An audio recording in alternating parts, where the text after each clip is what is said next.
Don't forget, you can reach the latest episode of Potomac Watch anytime. Just ask your smart speaker, Play the Opinion Potomac Watch Podcast. That is, Play the Opinion Potomac Watch Podcast.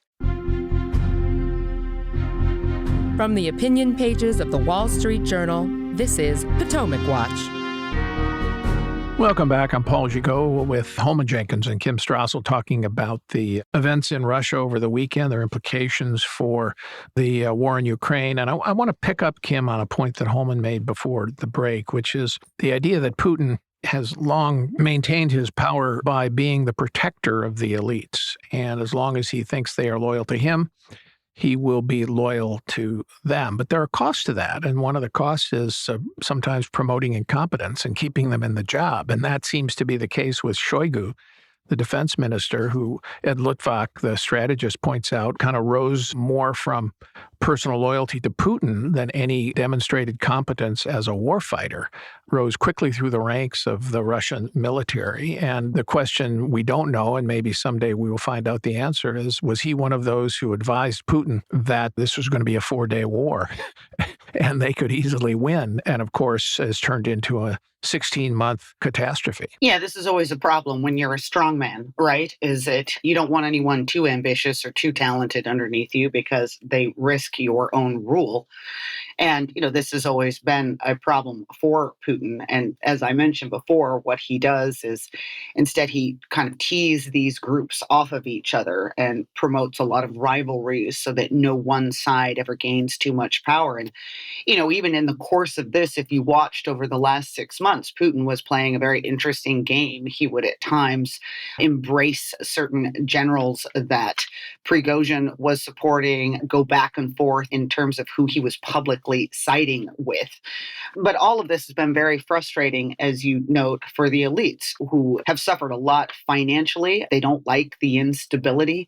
They all worry that they're going to turn around or wake up one morning and they'll be on the wrong side of something. And that's why I think what Blinken said is true. I think what you've essentially seen here is Prigozhin basically spilling out what has been tensions that have been ongoing for a long time in quiet. They're now spilled out in public.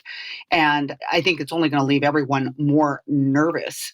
And the potential, therefore, for another move against him is still very possible. The impact on the Ukraine war, Holman, you suggested that you think it may cause Putin to have to dig in more. Certainly that's one possibility. The big question is, how does he extricate himself from the situation he's in? Mike Pence, the former vice president, came in to see us a couple of weeks ago, got off a pretty good line, I thought, when he said, Russia started this war with the second most powerful military in the world, and now it's got the second most powerful military in Ukraine.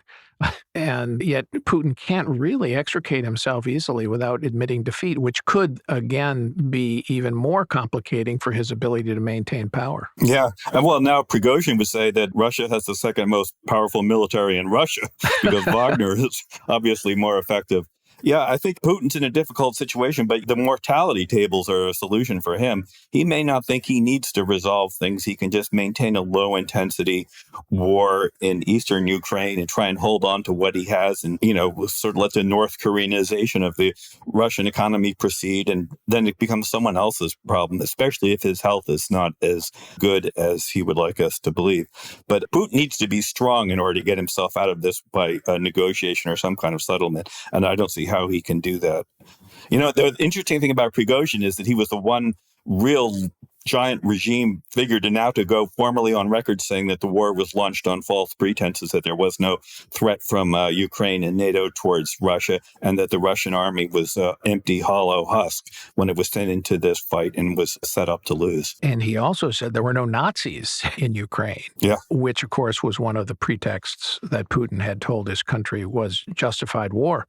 I mean, he violated Prigozhin in saying that, the ultimate taboo here, right? He basically said as you say, the war was launched in false pretenses. And Putin has been locking people up right and left who didn't say as much as that, who just said the war was a bad idea. Yep, or that they were losing, which Yeah, they clearly are. So, Prigozhin has, in that sense, really stepped in it with Putin. This is all in the context, Kim, right now, of the counteroffensive that Ukraine says it has launched. But the progress Ukraine has been making has been very slow.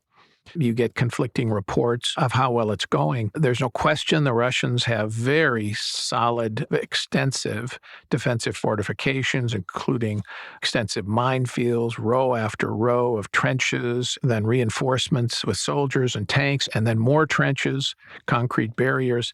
Very difficult and often bloody to try to take ground against defenses like that, especially with the weapons that Ukraine has. Question is whether, I guess, the Ukrainians can overcome that with their morale, better morale, and their willingness to fight, and perhaps with some creative tactics and strategy. And whether this disarray in the top levels of the Russian ranks will affect their willingness to fight. Well, and also with more support and better equipment from the United States and Europe. And one thing that was good that did come out of this uprising, European leaders are clearly very concerned about the instability there. They also seem to grasp the possibility of Ukraine using this moment to double down on its counteroffensive. You had Germany say over the weekend that it's going to expand and speed up the number of anti-aircraft tanks that it's getting to Ukraine.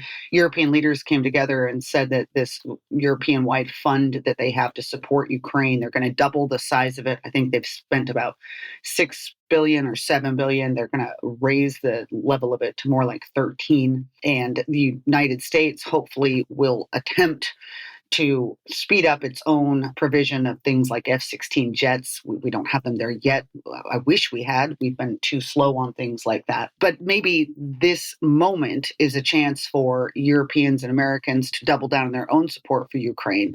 And, there could be a real boost here in morale for the Ukrainians watching all of this unfold in Russia and knowing the kind of consequences that Russia's slow or non-existent progress in Ukraine is having on the internal politics. So that could be a spur to them as well, too. Holman, I want to ask you, how does this war in Ukraine end?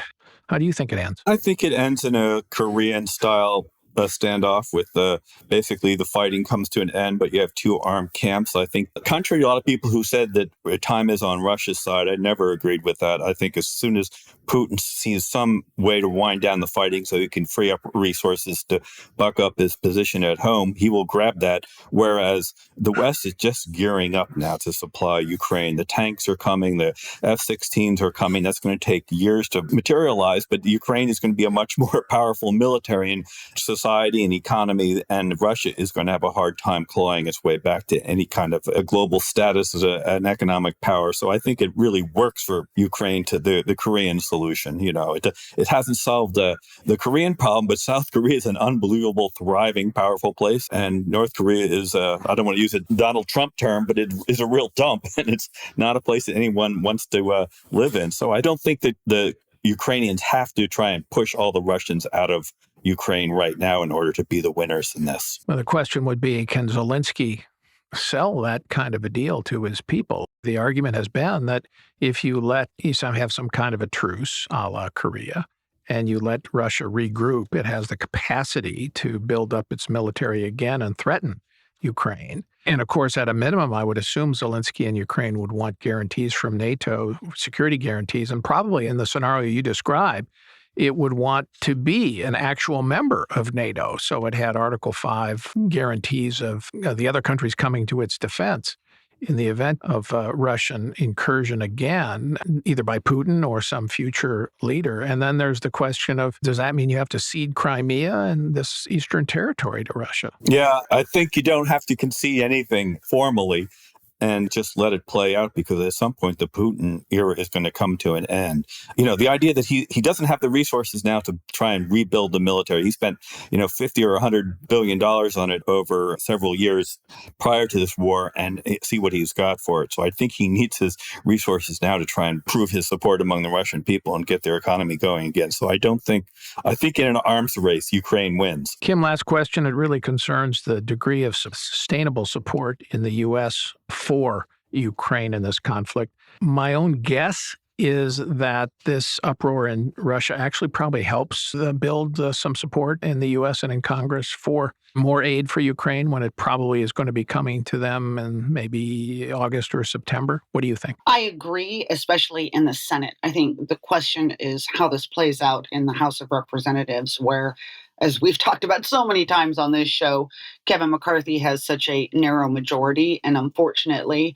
there is more than a handful of Republicans who have adopted this more populist argument that this is not in our interest. So in that regard, I agree that what we're seeing here at the moment could give some momentum and perhaps give those within the GOP and the House more leverage to try to double down on the question of money and funds going to them, which is very necessary and needed, but has been in some little bit of doubt given the sort of more conservative members in the House and the Republican Party saying that they don't want to spend any more money. They're trying to cut dollars. And unfortunately, the place they're looking to do that is with Ukrainian support. All right, Holman Jenkins and Kim Strassel, thanks so much for being with us. Thank you all for listening. We're here every day on Potomac Watch, so check us out again tomorrow. We'll be right here and hope you're with us too. Thanks for listening.